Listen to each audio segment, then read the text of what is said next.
একাকিত্ব কখনো কাউকে ঠকায় না, কাউকে কষ্ট দেয় না। একাকিত্ব নিজের মতো করে নিজে থাকা। তার মানে এই যে কারো সম্বন্ধে বাজে কথা বলা, কারো মুখাপেক্ষী হয়ে থাকা, সেটা কিন্তু নয়। একাকিত্ব থাকলে নিজেকে অনুভব করা যায়। মানুষ কখন একাকিত্ব থাকে জানেন? যখন একটা মানুষ আরেকটা মানুষকে অনেকটা পরিমাণ ভালোবাসে, ভালোবাসার পরে সেই পরিমাণ ভালোবাসা আসলে তার কাছ থেকে পায় না। হয়তোবা ছলনা পায়, কথার আঘাত পায়। সেটা আমার কাছ থেকেও হয়তোবা কেউ পেয়ে থাকতে পারে। তো সবসময়ের জন্য আমি একা থাকা পছন্দ করি। খুব কম মানুষের সঙ্গে মিশি। আর একটা সমস্যা কি জানেন? আমি অল্পতেই মানুষকে বিশ্বাস করে ফেলি, মানুষকে ভালোবেসে ফেলি। আর একবার কাউকে যদি একটা কথা দিই যে তোমার জন্য এই কাজটা করব, তো আমি এই অভ্যাসটা আমার আসলেই এক্কেবারেই ভালো না, আমি নিজেও বুঝি। তো মানুষ বর্তমান যুগে আসলে নরম মানুষকে সবাই অনেক কিছুই অনেকভাবেই কি বলে কাদার মতো পিষে দিয়ে চলে যায়।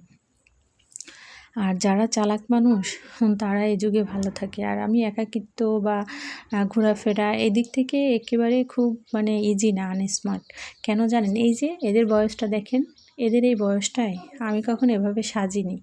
এভাবে সাজার মতন ক্ষমতা আমার ছিল না, এভাবে তৌফিকও আমার ছিল না। ঠিক আছে, দেখছেন এরা কত সুন্দর করে হাই বলতেছে আমাকে। আমি যখন ভিডিও করতেছিলাম তখন বলতেছে, আন্টি আমাদের ভিডিও করেন, আমরা একটু হাই দিই। দেখছেন তো, এদের উৎসাহ দেখলে আমার মন চায় যে আমিও চলে যাই ওই সেই জীবনে। কিন্তু আসলে ওই জীবনটা তো পেরিয়ে এসেছি, ওই জীবনে তো পৌঁছানো সম্ভব না। এখন ইচ্ছা করলেও মনে করেন যে ওই জীবনটায় যাইতে পারবো না।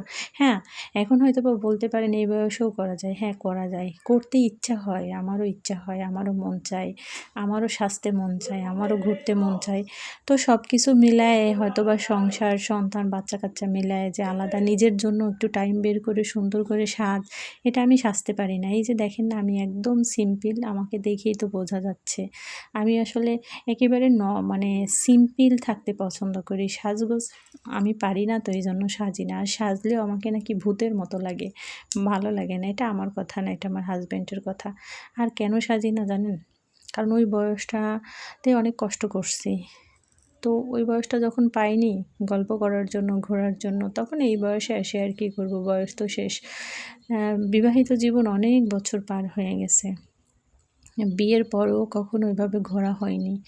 কারণ আমার ঘুরতে ভালো লাগতো না। আমি সবসময় কেমন জানি এক টাইপের মানুষ। যদি আমি কাউকে ভালোবাসি, কাউকে কথা দিয়ে দিই, আমি এতটাই বোকা যে আমি কাউকে কথা দিয়ে ফেলি যে তোমাকে আমি পছন্দ করি বা তোমার সঙ্গে আমি সম্পর্কে জড়াইতে চাই। তো ওইটাই আমার মানতে হবে, ওইটাই আমার করতে হবে।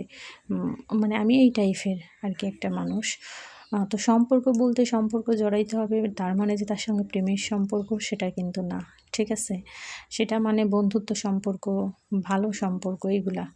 আমার বাবা মারা, আমরা গরিব মানুষ। তো গরিব মানুষের জীবনে এত কিছু করলে তো হয় না। আর এখনকার যুগে গরিবকে বড়লোককে বোঝার কোনো উপায় নাই।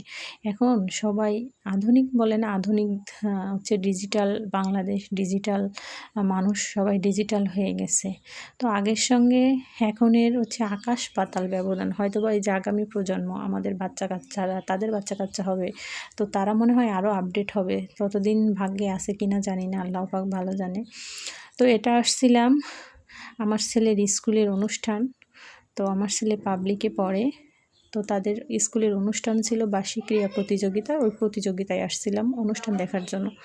তো এই আর কি, সবাই ভালো থাকবেন এই পর্যন্ত।